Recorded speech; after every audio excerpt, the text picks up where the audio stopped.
enshonga z'obutashomezi zimanyirwa hakujaguza no kuhendera esabiti ey'ebyo buyonjo ahari biworobo primary school muri Lyantonde. Ebyamizi n'obuyonjo ningashoka 10 babitomu nkora omu maka gaabo kandi twareba ngu twamanyisa abantu twabashomesa twabacengesa tutiremu n'abebembezi kugira ngu leaders babe ekyo kureberaho. Abandi enshonga z'obutashomesa abaana bazegikerira abashaija abatine bujunanizi bw'omu maka gaabo. Naye tusaba n'obweyombe bataata nti mukomewo wakamubuze n'ekitiibwa kibuze omukyala abadde ayanukula omwami nga bw'asanze lwaki nga talina kyamweguyako ate omwami atasasula fiisi atakuwa lugoye atalina kyakola omweguyako ki. Abaana bwe bamala okusoma P7 bikomaawo oba olugendo lunene ssebo gye tuvudde okulambula owalabye abaana bonna bakoze first grade mu P7 n'obulijjo bakola naye olumala nga biggwereeyo kubanga secondary wala. Bitwe RDC nagira ngu ehuriro y'okukwata abazaire n'abaana abatarikushoma etandikire mu district egi okumaraho omuzogo.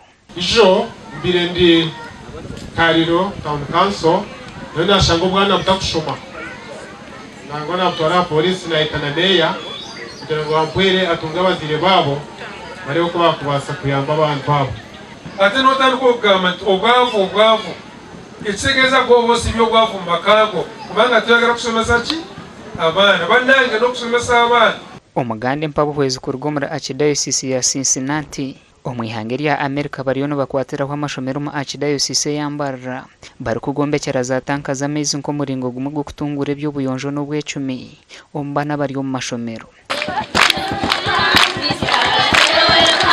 Ishomero rya Ngara Primary School muri Nyakayojo Mbarra City narimwe omugaganyirwe mu ntebe y'ekanisa egi kandi Archdiocese ya Cincinnati yajwekerwa Father Bare hamwe na Sir Mathias Ricky okwija kurambura ebyakozirwaho ishomero eri. Bwenu bobo omukisibo ekyo mwako gwabwire bakatukorera ekikorwa ky'embabazi batuhereza amaizi. Ishomero eri rikaba niriteganisibwa ekizibu cy'ibura ry'amaizi bonko bwa hati bakatunga tanka z'amaizi bwa nyuma y'okukora omukago na Father Elias Mwesige orukorera omwihanga rya America.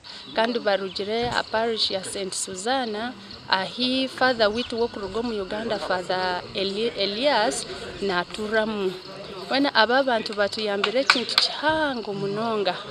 At first bakatuyombekera tanki ya mizi eriya ishomero kandi agamizi eriyo netuyamba abaana ne bakozesa omuringo mwetu mukwozya mukunywa nkebyebyo. Abatuhira amaizi omu parish yitu buri hariyo ekereziya omu parish yitu hariyo ishomero twatiire amaizi nangwa n'omubicweka byona. Aha bw'ekyetengo ky'abaana kushoma kurungi aba bacwamu kubombekera n'oburaro bw'abeegi kandi babutemu n'ebitanda ebirakorwa mu myezi 2 yonka.